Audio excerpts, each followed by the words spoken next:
नमस्कार बंधुरा आज के दुटो डिम और किछुटा सयाबिन दिए एमन एक रेसिपि तैरी करे देखाबो जेटा कषा मांसेर साथे तैरी होबे। दारुण लागबे आजकेर এই रेसिपि। एखाने आमी प्राय 100 ग्रामेर मतो सयाबिन निये निलाम। सयाबिनगुलोके प्रथमे एकटु जले भापिये नेब। कड़ाइते जल बसिए ताते सयाबिनटा दिए अल्प एकटु लवण दिए सयाबिनगुलोके 5 मिनिट फुटानो जले सेদ্ধ करे नेब।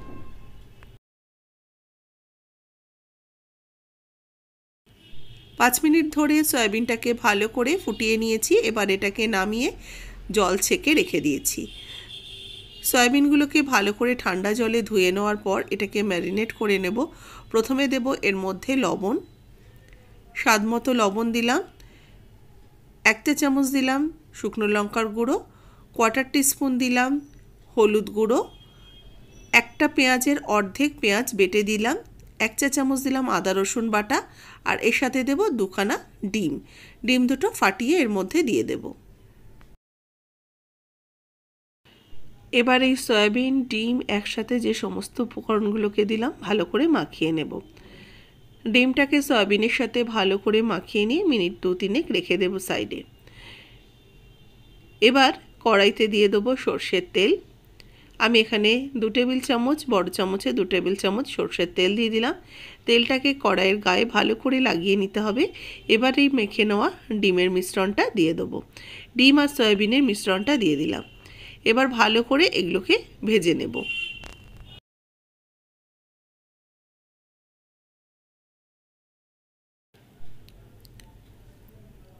যতক্ষণ না ডিমটা বেশ সুন্দরভাবে ভাজা ভাজা হচ্ছে ততক্ষণ কিন্তু এটাকে অনবরত মিডিয়াম টু লো ফ্লেমে রেখে নাড়াচাড়া করতে হবে।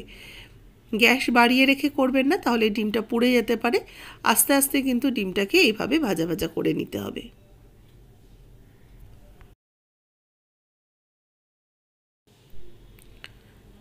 ডিমগুলো দেখুন সয়াবিনের গায়ে আস্তে আস্তে সুন্দরভাবে কোট হয়ে গিয়ে ভাজা ভাজা হতে থাকছে, আর বাদবাকিগুলো কড়াইয়ের সাথে লেগে আসছে, সেগুলোকে এইভাবে ভালো করে ভেজে নিতে হবে।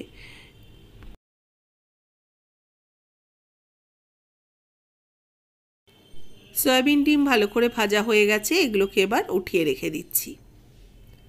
এবার ওই কড়াইয়ের মধ্যে দিয়ে দেবো আরও কিছুটা সরষের তেল। তেল ভালো করে গরম হয়ে গেলে ফোড়ন দিয়ে দেবো তেজপাতা, শুকনো লঙ্কা, গোটা জিরে আর দেবো একটু গোটা গরম মশলা।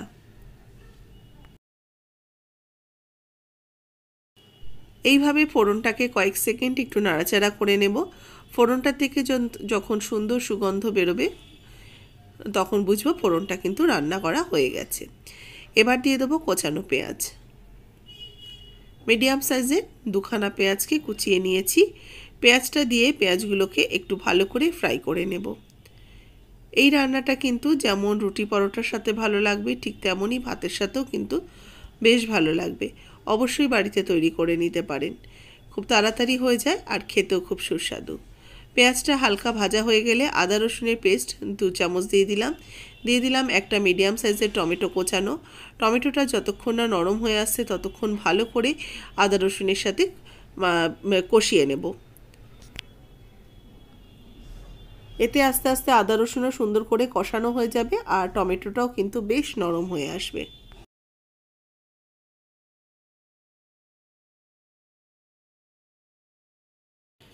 এবার এর মধ্যে দিয়ে দেবো হলুদ গুঁড়ো 1/2 চা চামচ, দেব লঙ্কার গুঁড়ো 1/2 চা চামচ, জিরের গুঁড়ো 1/2 চা চামচ, ধনের গুঁড়ো 1/2 চা চামচ, একটু দিলাম আমি চিকেন মশলা বা যে কোনো মিট মশলাও দিতে পারেন।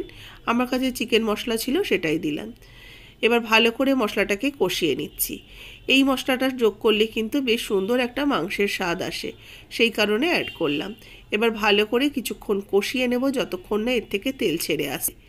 অল্প একটু সামান্য জল দিয়ে ভালো করে কষালে কিন্তু কষানোটা খুব ভালো হয়। এবার এর মধ্যে স্বাদ মতো লবণ দিয়ে দিলাম আর সামান্য একটু চিনি অ্যাড করব। চিনি আর লবণটা দিয়ে ভালো করে এটাকে মিশিয়ে নিচ্ছি। চিনিতে সমস্যা থাকলে চিনিটা স্কিপ করে দিতে পারেন। মশলাটা দেখুন তেল ছাড়তে শুরু করেছে। এবার এর মধ্যে ভেজে রাখা ডিম সয়াবিনটা দিয়ে দেব।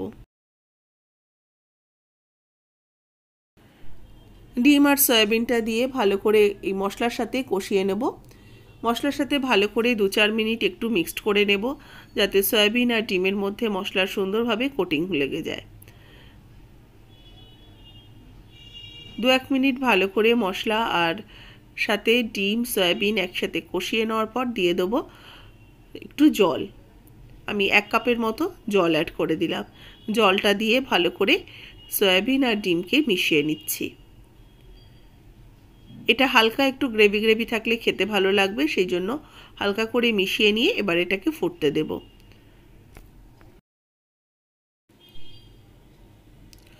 ঝোল ফুটে উঠেছে। আমি 2টো চেরা কাঁচা লঙ্কা মধ্যিখানে অ্যাড করে দিয়েছিলাম। ঝোলটাকে ভালো করে মিনিট 5 সময় ধরে মিডিয়াম টু হাই হিটে রেখে এটাকে ফুটিয়ে নিয়েছি। এবার নামানোর আগে দিয়ে দেবো 1/2 টিস্পুন শাহি গরম মশলার গুঁড়ো। অল্প করে শাহি গরম মশলার গুঁড়ো আমি ওপর থেকে ছড়িয়ে দিলাম। এবার হালকা হাতে এটাকে মিশিয়ে নিই। একদম তৈরি হয়ে গেছে ডিম সয়াবিন কষা মাংসের স্বাদে এই রেসিপিটা অবশ্যই বাড়িতে তৈরি করুন। ভালো লাগলে লাইক শেয়ার করবেন, যারা নতুন দেখছেন আমার চ্যানেলকে সাবস্ক্রাইব করে নেবেন পাশে থাকা বেল আইকন সমেত। যারা ফেসবুক পেজ থেকে দেখছেন পেজটাকে ফলো করে নেবেন, রেসিপিটাতে একটা লাইক দেবেন, শেয়ার করবেন। আর আজকের রেসিপি আপনাদের কেমন লাগলো অবশ্যই কমেন্টস করে জানাতে ভুলবেন না।